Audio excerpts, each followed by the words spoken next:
So this one is channels. Okay, this is pound New Zealand on the 4-hour chart. Now channels are basically like ranges, but tilted. So we're going to be looking for similar aspects for channels as well, right? We're going to be looking at stuff like how many touches does it have, and if it's a channel, how can we expect it? Now, channels become a little bit more easier, especially if you are very, very in tune with the buying and selling process. Now, again, I'm going to repeat this to you guys. If you haven't mastered the buyers and sellers, and if your brain is thinking, "Oh yeah, I know that stuff. It's not for me. You know, I'm an expert." No, go back, watch it again and again and again and again, because that little basic thing can make a very, very big difference in how you trade. Very big difference. Okay? So in this prospect, now when we see channels, channels have one thing that's very unique. A typical, when the market goes higher high, higher low sequence, the higher low in this one, so for example, if I do this, you see we have a higher high here, then we have a higher low. Notice how the higher low stops at support equals resistance. In a channel, that does not happen. When he makes a higher high like this, or he tries to make a higher high, he doesn't stop at support equals resistance. When he tries to make a higher high, he doesn't stop at support equals resistance. A channel has very deep retracements. Imagine a channel is like a really weak rubber band man. He's just running and he's constantly tired. He runs, he tries to breach it and he comes down tired. He runs, tries to breach it and he's tired. So it's just a big, tired running man, basically, if you want to look at it like that. Okay? So that's a simplistic approach of what a channel basically is. Now, if we look at channels and we do it very closely with understanding the flow of the market, this can make all the difference in the world. So for example, if we're looking at this buyer coming in, then the sellers come in, and as the buyers come right back in, we have a breach here. The buyers step in, and then no higher high, no higher high, no higher high, and then we have another breach, holds above the breach and takes off. So that hold above the breach is going to be that spot right there. Okay? Now, even though the market does not stop at its support equals resistance, we know that all this area above here is buyer's territory. And that helps you with the channel. Now, when you see stuff like this where he's barely made a higher high, he's coming down quite low into support equals resistance, and he's coming in deep. But we know he's still in buyer's territory, and you start to see a slowdown in the market. A slowdown where the seller running man starts to slow down. You start to get a hint of, hey man, looks like slow down. Okay, here's a seller, rests a little bit, seller comes again, rests a little bit, seller comes again, rests a lot. He's like, whoa.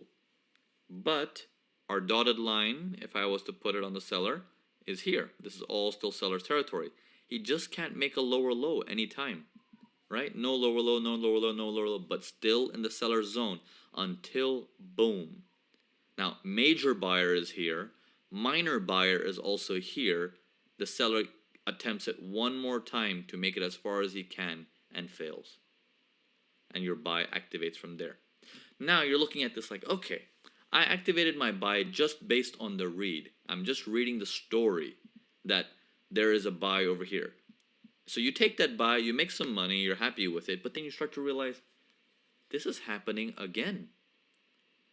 This is happening again. And my lows look very, very tight like this. And the fact that the market is coming in very, very, very, very deep this time. He's again not stopping at my typical support equals resistance. He's coming in deep, but I know this is buyer zone. Right? So that's how you can start gauging and saying, well, can I get in on this one? In this particular example, it's tough to get in on this one because you don't see any momentum. You don't see any momentum. All you see is, here comes the seller. The buyer just kicks back in. So imagine if this is the buyer. Buyer, little rest. Big buyer, little rest. Smaller buyer, like so smaller run. And then he takes a very big rest. Now, very big rest. But he runs again. And no higher high. So, it looks like he's dead, but at the same time, he jumps right back in. So we never get to see, well, when is he actually dying out so we can flip the side. Okay? And then the market starts to make its move. He finally goes up and he dies a little bit higher. Okay? If I were to extend this out, he dies a bit higher.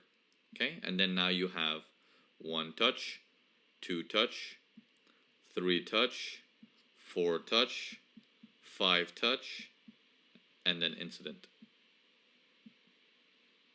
Okay, on the 6th touch. Channels can go on a bit too, just like ranges. Ranges can go on very long as well.